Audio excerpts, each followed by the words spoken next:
इस जीवन में दो ही चीजें निश्चित हैं। There are only two things that are certain, death यानी कि मृत्यु, और दूसरा है टैक्स। इस जहां से उस जहां तक जहां भी जाओगे, हर मोड़ पर हर जगह मुझे ही पाओगे, यानी कि टैक्स। मैडम, सपना था विश्व गुरु बनने का, बन गए हम टैक्स गुरु।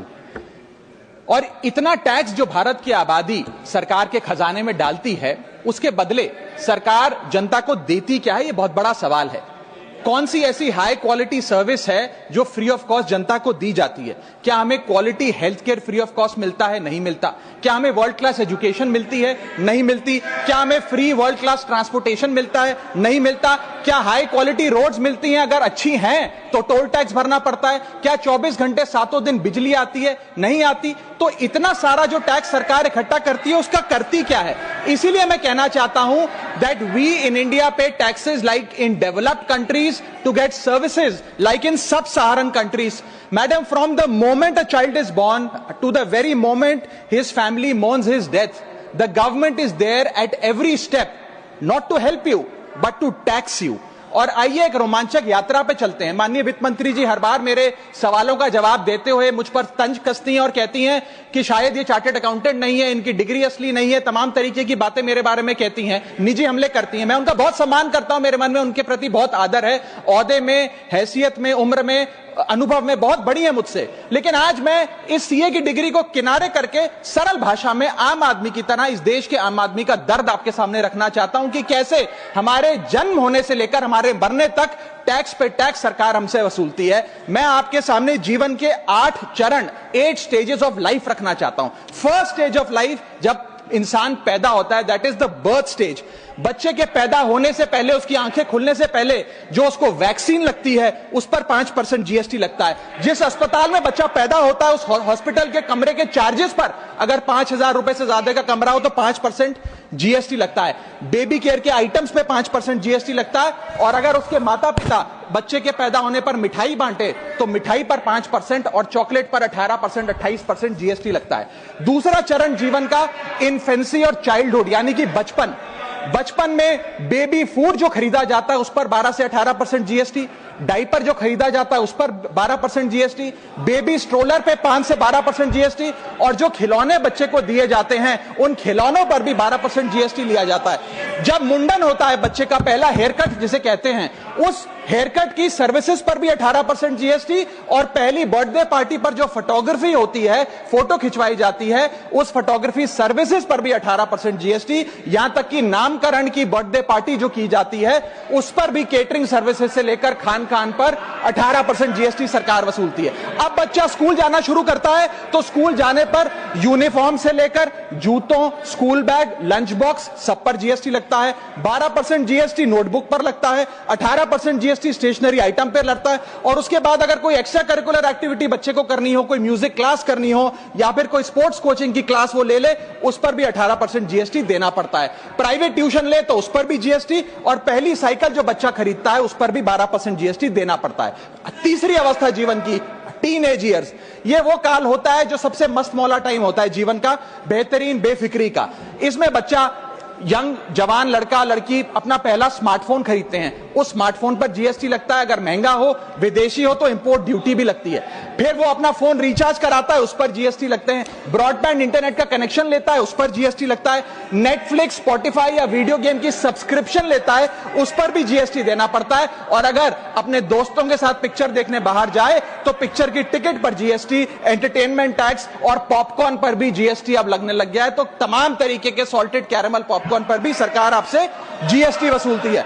इस बीच जब आप 18 साल के होते हैं और पहली बाइक या पहला स्कूटर खरीदते हैं, उस बाइक और स्कूटर पर आपसे जीएसटी लिया जाता है, व्हीकल इंश्योरेंस पर जीएसटी लिया जाता है, और उसके बाद रजिस्ट्रेशन टैक्स और रोड टैक्स के नाम पर भी पैसा लिया जाता है। जीवन की चौथी अवस्था, fourth stage of life, higher education की।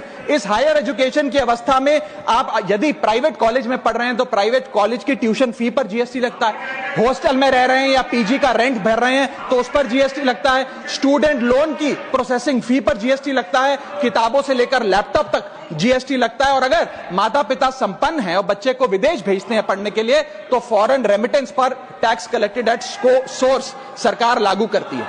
अब आते हैं पांचवी अवस्था पे, जब वो अपना करियर शुरू करता है। ये वो एज है जिसे मैं golden age of direct taxes कहूंगा।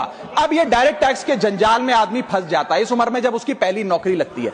तो नौकरी में आमदनी अनुसार उसके स्लैब रेट के हिसाब से उस पर टीडीएस पहले काटा जाता है, मानो जेब काटी जा रही हो, और फिर इनकम टैक्स वसूला जाता है। जब पहली बार उसको पगार मिलती है, वेतन मिलता है, वो माता पिता या दोस्तों को बाहर खाने पे ले जाता है, पिक्चर दिखाने ले जाता है, उस खाने के बिल पर भी सरकार जीएसटी वसूलती है। और जैसे जैसे उसकी सैलरी बढ़ती है वैसे वैसे स्लैब अनुसार उससे इनकम टैक्स वसूला जाता है। इसके बाद आज वर्क फ्रॉम होम का कल्चर चल रहा है, तो वर्क फ्रॉम होम में इंटरनेट बिल्स हो, ब्रीफकेस हो, लैपटॉप हो, इन सारी चीजों की खरीद पर सरकार जीएसटी लेती है। और अगर आप ये पैसा निवेश करें, इस निवेश करने पर आप कोई भी फाइनेंशियल इंस्ट्रूमेंट खरीदें तो सिक्योरिटी ट्रांजैक्शन टैक्स के नाम पर, मैडम मेरा समय जा रहा है, कोई फाइनेंशियल इंस्ट्रूमेंट खरीदे तो फाइनेंशियल इंस्ट्रूमेंट की खरीद पर सिक्योरिटी ट्रांजैक्शन टैक्स, उसकी ब्रोकरेज पर जीएसटी और फाइनेंशियल एडवाइजरी पर जीएसटी, और जब आप ये फाइनेंशियल इंस्ट्रूमेंट बेचते हैं तो उसके मुनाफे पर सरकार आपसे कैपिटल गेन टैक्स वसूलती है। यहां तक कि हेल्थ इंश्योरेंस और लाइफ इंश्योरेंस प्रीमियम्स पर भी सरकार आपसे जीएसटी लेती है। इसी सरकार के मंत्री माननीय गडकरी जी भी सरकार से यही गुजारिश कर रहे हैं कि इंश्योरेंस प्रीमियम पे कम से कम जीएसटी हटा दिया जाए। इसके बाद इंसान अपने जीवन की छठी अवस्था में आता है, यानी कि मिडिल एज। इसमें उसकी आमदनी भी पीक पर होती है और उसका टैक्सेशन भी पीक पर होता है, अप्रेजल होता है, प्रमोशन होता है, बोनस मिलता है, और हाई टैक्स स्लैब के चलते वो अपनी कमाई का एक अधिकांश हिस्सा इनकम टैक्स में सरकार को जमा कराता है। इस दौर में इंसान गाड़ी खरीदता है, घर बनाता है। जब गाड़ी खरीदता है तो जीएसटी देता है, रोड टैक्स भरता है, व्हीकल इंश्योरेंस पर जीएसटी भरता है, और जब गाड़ी लेकर शोरूम से निकलता है तो पेट्रोल डीजल पर वैट, सेस और एक्साइज ड्यूटी के नाम पर पैसा भरता है। जब सड़क पर गाड़ी चलाता है तो टोल टैक्स भरता है। फिर वो अपना घर भी खरीदता है, जमीन खरीदता है। जब जमीन खरीदता है तो स्टैंप ड्यूटी फीस सरकार को देता है। जब कंस्ट्रक्शन मटेरियल खरीदता है घर बनाने के लिए तो कंस्ट्रक्शन मटेरियल पे, चाहे वो सीमेंट हो, मार्बल हो, स्टील हो, उस पर जीएसटी देता है। उसके बाद जब कंस्ट्रक्शन सर्विसेज लेता है किसी बिल्डर से, ठेकेदार से, कॉन्ट्रैक्टर से, तो उस कंस्ट्रक्शन सेवाओं पर भी जीएसटी सरकार आपसे वसूलती है। और जब घर बन जाए तो एनुअल प्रॉपर्टी टैक्स और हाउस टैक्स के नाम पे आपसे पैसा लिया जाता है। और जब आपको पैसे की आवश्यकता पड़े और आप ये घर बेच दें तो कैपिटल गेन्स पर भी सरकार आपसे उस मुनाफे पे टैक्स वसूलती है।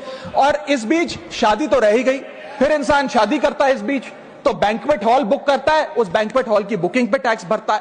शामियाना, खाना, केटरिंग सर्विसेज लेता है, उस पर जीएसटी भरता है। ज्वेलरी खरीदता है, उस पर जीएसटी भरता है। कपड़ा, शेरवानी सिलवाता है, कुर्ता पजामा, सूट पैंट, उस पर जीएसटी भरता है। यहां तक कि वेडिंग इन्विटेशन से लेकर, ब्राइडल मेकअप से लेकर, हनीमून के ट्रैवल तक हर चीज पर सरकार आपसे जीएसटी वसूलती है। सातवीं अवस्था सरकार जीवन की, वो है रिटायरमेंट। इस फेज में इंसान चाहता है आरामदायक जीवन जिया जाए, जो जीवन में कमाया उस कमाई के सहारे उसकी इंटरेस्ट पर, पेंशन पर जिया जाए। लेकिन इस अवस्था में भी सरकार पेंशन और इंटरेस्ट इनकम पे आपसे टैक्स लेती है। बूढ़ा हो जाता है, दवाई इलाज की जरूरत पड़ती है तो हेल्थ केयर बिल पर, दवाइयों पर आपसे जीएसटी लिया जाता है। लाइफ इंश्योरेंस और हेल्थ इंश्योरेंस प्रीमियम पर तो जीएसटी लेती है। और इस दौर में वो अपनी वसीयत लिखता है, फैमिली विल। उस फैमिली विल पर जो लीगल फीस देता है, उस लीगल फीस पर भी उसे जीएसटी देना पड़ता है और स्टैंप ड्यूटी देनी पड़ती है। और आठवीं जीवन की अवस्था, यानी कि जीवन की समाप्ति, जब उसका स्वर्गवास हो जाता है, उसके जीवन का अंत हो जाता है, यहां भी सरकारें उसका साथ नहीं छोड़ती। यहां पर भी सरकारें उस पर टैक्स लगाती हैं। जब कोई इंसान मरता है तो उसके अंतिम संस्कार में देसी घी, चंदन वुड, नारियल, इत्तर जैसा सामान इस्तेमाल होता है, उस पर भी जीएसटी लगता है। और जब उसके मरने के उपरांत अखबार में ऑबिचरी की इश्तेहार छपाया जाता है, उस पब्लिकेशन ऑफ ऑबिचरी न्यूज़पेपर पर भी 5% सरकार जीएसटी लेती है। और मरने के बाद जब प्रॉपर्टी उसके बच्चों को या परिवार वालों को दी जाती है, उस म्यूटेशन पर भी सरकार आपसे ड्यूटी सेस लेती है। यह है life cycle of taxation model. लेकिन मैडम, सबसे जरूरी बात यह है कि इतना टैक्स देने के बाद सरकारें हमें देती क्या है? मैं जानता हूं कि टैक्स सरकार के लिए जरूरी है, इस सरकार के लिए नहीं, जितनी सरकारें इस देश में रही सबने टैक्स लगाकर जनता से पैसा लिया। टैक्सेस वास्तव में जरूरी हैं, लेकिन सवाल यह है कि क्या ये टैक्सेस हमारी इकोनॉमी को बढ़ा रहे हैं या हमारी इकोनॉमी को खा रहे हैं? क्या इससे हमारी जिंदगी बेहतर हो रही है या हमारी जिंदगी बदतर हो रही है? इतने टैक्स लगाने की वजह से आज हमारी आमदनी घट रही है, इस वजह से खपत गिर रही है, कंजम्पशन गिर रही है, डिमांड नहीं बढ़ रही है और प्रोडक्शन गिर रही है। इस वजह से पूरा इकोनॉमिक साइकिल जो हमारा इकोनॉमी का चक्का है वो धीमा हो गया है। मैडम, इस देश में, बस समाप्त कर रहा हूं, इस देश में मैं मेरी पार्टी के टाइम से आप ले लीजिएगा, मेरी पार्टी के टाइम से ले लीजिएगा। मैडम, इस देश में 80 करोड़ जनता 5 किलो फ्री राशन के सहारे जी रही है। आपको जान के अचंभा होगा, इस 80 करोड़ जनता से भी ये सारा जीएसटी लिया जाता है, दिन प्रतिदिन लिया जाता है, जो आज मैंने पढ़ के सुनाया। सिर्फ अमीर नहीं, गरीब से गरीब आदमी भी जीएसटी देता है। और अंत में मैं बस इतना ही कहना चाहूंगा कि क्योंकि इतना टैक्स लगा लगाकर सरकारें जनता का खून चूसती हैं, उस वजह से आज एफएमसीजी की सेल्स घट रही हैं, एफएमसीजी के स्टॉक गिर रहे हैं, कंजम्पशन डाउन हो रही है, नई गाड़ियों की सेल श्रिंक कर रही है, तमाम तरीके की जितनी भी न्यू परचेजेस होती हैं उसमें मंदी देखी जा रही है। सरकार को जीएसटी कम करना चाहिए, कम करेंगे तो जनता की जेब में पैसा आएगा तो मांग बढ़ेगी, खपत बढ़ेगी और